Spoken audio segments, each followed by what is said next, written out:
जो agriculture products है, जो हमारा रेड लाइन था कि हम उस पर कंप्रोमाइज़ नहीं करेंगे, मंझोले किसान जो हमारे किसान हैं उनके इंटरेस्ट को हम कंप्रोमाइज़ नहीं करेंगे, डेयरी में जो हमारा इंटरेस्ट है उस पर हम कंप्रोमाइज़ नहीं करेंगे, इसके बारे में अभी कोई कुछ भी दिखाई नहीं इस पर दे सर रहा एक है। अपडेट है, मैं देता हूं, आप बोल लीजिए। हाँ, तो जब तक वो चीजें नहीं निकल करके आ जाती है, आखिर ट्रंप को यदि डील पर साइन करना था तो दुनिया में वो क्या कह करके दिखाते कि इतने समय तक 50% हमने भारत पर टैरिफ ये किया है, और यदि ये बात वो नहीं कहते, वर्बली भी नहीं कहते कि भारत ने कहा है कि हम ट्रेड ये जो है वो रसिया से ऑयल खरीदना बंद कर देंगे, कम कर देंगे, तो आखिर वो किस आधार पर कहते, जस्टिफाई करते कि इतने दिनों तक हमने ट्रेड डील को जो है वो रोक करके रखा था और हमने 50% टैरिफ लगा करके रखा था।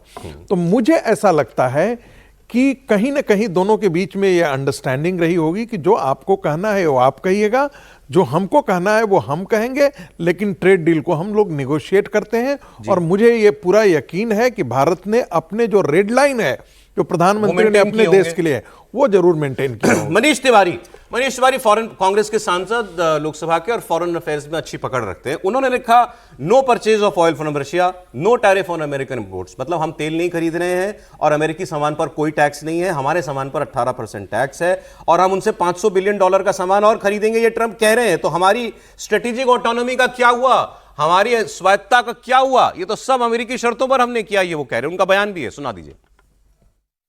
राष्ट्रपति ट्रंप ने प्रस्तावना की है कि भारत रूस से तेल नहीं खरीदेगा, कच्चा तेल वेनेजुएला से खरीदेगा, भारत $500 बिलियन की जो वस्तुएं हैं वो अमेरिका से खरीदेगा, जो भारत का एक्सपोर्ट है अमेरिका को वो उसके ऊपर 18% टैक्स लगेगा, और अमेरिका का जो एक्सपोर्ट है भारत को उसके ऊपर 0% टैरिफ लगेगा।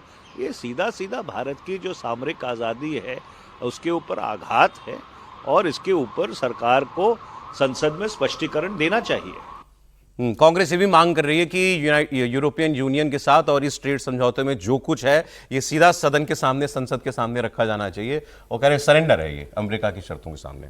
देखिए, मुझे लगता है कि कांग्रेस का इसका स्वागत करना चाहिए था कि भाई तमाम दबावों के बाद भी अगर अब ट्रंप कुछ महीने पहले तक भारत को एक डेड इकोनॉमी बोल रहे थे, और ट्रंप के डेड इकोनॉमी कहने के बाद राहुल गांधी पार्लियामेंट में डेड इकोनॉमी भारत की बोल रहे थे, और उसी ट्रंप ने आज जब झुककर 18% सबसे कम टैरिफ 18% जब भारत पर कर दिया, तो पहली नजर में मुझे लगता है इसका स्वागत कांग्रेस को करना चाहिए था।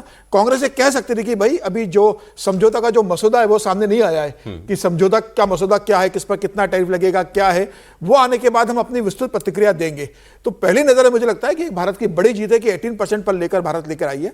और रूस से खरीदने का जो कहा है कि भाई रूस से तेल नहीं खरीदेंगे, मुझे लगता है यह संभव नहीं है कि रूस से हम किसी भी हालत में तेल नहीं खरीदेंगे। अभी जनवरी के पहले 3 सप्ताह अगर आप देखेंगे तो 1.1 million barrel per day Bharat ने रूस से खरीदा है, और अभी ये कह रहे हैं कि मार्च तक 8 lakh barrel per day Bharat खरीदने वाला है। तो ऐसा कहीं नहीं है कि भारत रूस से तेल नहीं खरीदेगा।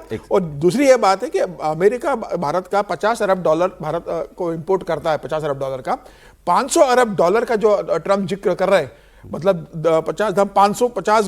10 गुना $500 अरब, तो क्या ये 2 साल में होगा, 5 साल में होगा, अगले 20 साल में होगा? इसकी विस्तृत जानकारी अभी है सर, है आगे जानकारी आ गई। मैं अभी इसकी जानकारी दे रहा हूं आपको, लेकिन पहले जो बात आपने कही ना, भारत रूस से तेल खरीदना बंद नहीं कर रहा है, खरीद रहा है, ऑलरेडी खरीद रहा है। हमने उन कंपनियों से तेल खरीदना बंद कर दिया जिन पर अमेरिका ने पिछले साल सैंक्शन लगाए थे। जिन कंपनियों में सैंक्शन नहीं है उनसे हम तेल खरीद रहे हैं। आपने ठीक बताया, $1 बिलियन 1 मिलियन बैरल प्रतिदिन हम अभी भी खरीद रहे हैं। पहली बात तो ये। दूसरी बात जो मनीष तिवारी ने कहा कि हम पर टैक्स 18%, उनके एक्सपोर्ट पर टैक्स 0। दुनिया में हर देश ने उनके साथ यही किया है। ट्रंप ने जिस देश पर भी रेसिप्रोकल टैरिफ लगाया उसने उनके उत्पाद पर टैक्स 0 किया, और कुछ टैक्स अमेरिका ने उन देशों के इंपोर्ट पे लगाया, एक्सपोर्ट पे लगाया।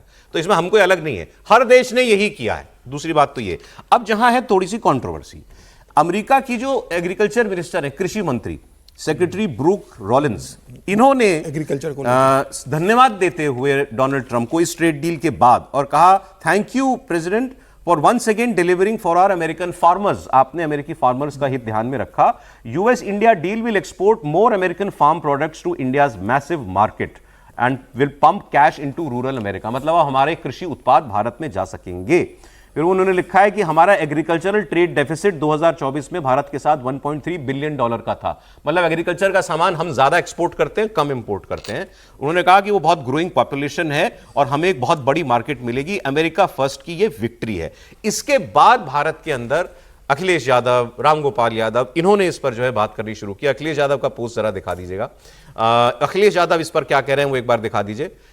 सपा प्रमुख अखिलेश यादव ने इस डील को देश की 70% आबादी के साथ धोखा करार दिया है। अखिलेश यादव ने कहा है कि इससे किसान ही नहीं, मिडिल क्लास भी प्रभावित होगा। रामगोपाल यादव जी, उनके चाचा जी, उनका बयान भी है, वो भी सुना दीजिए। हिडन एजेंडा जरूर होगा, हो सकता है हथियार खरीदने का हो सकता है रूस से तेल न लेने का हो। नहीं, वो तो उन्होंने कहा है कि भारत ने कहा है कि वो रूस से खरीदेंगे, डोनाल्ड ट्रंप ने कहा है। लेकिन ये कहाँ कहते हैं कि ये उससे सहमत हैं। लेकिन कोई न कोई हिडन एजेंडा है, वरना ऐसे नहीं होता। कौन सा वरना समझौता होता है, दस्तखत होते हैं, फाइलें, आप लोग सब फोटो वोटो चलते होंगे, अभी तो दिखाई नहीं पड़ा क्या हुआ है। This everything is secret, nothing is open. Hidden agenda दिख रहा है सर विपक्ष को इसमें, मोदी जी ने कोई हिडन डील कर ली है, ये कह रहे हैं। देखिए, हर आदमी अपनी दृष्टि से देखता है, रामगोपाल जी भी अपनी नज़रिए से देख रहे हैं। जहाँ तक सरेंडर की बात है तो भारत के जनमानस को सरेंडर शब्द समझाने की आवश्यकता नहीं है।